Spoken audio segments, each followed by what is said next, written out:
ရာစေးတော့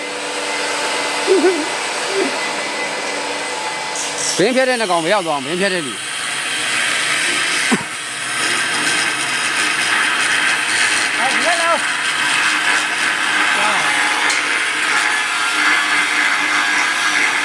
လဲပြီးသွားပြီ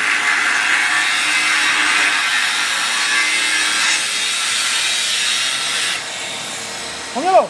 ဒီဘက်လည်းအောင်လို့မျက်မှန်လေးပါရင်လေဗျာ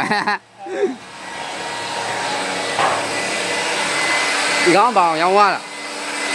ပါလိုက်ကြလားခွေဘယ်မှာခွေကုန်ပြီ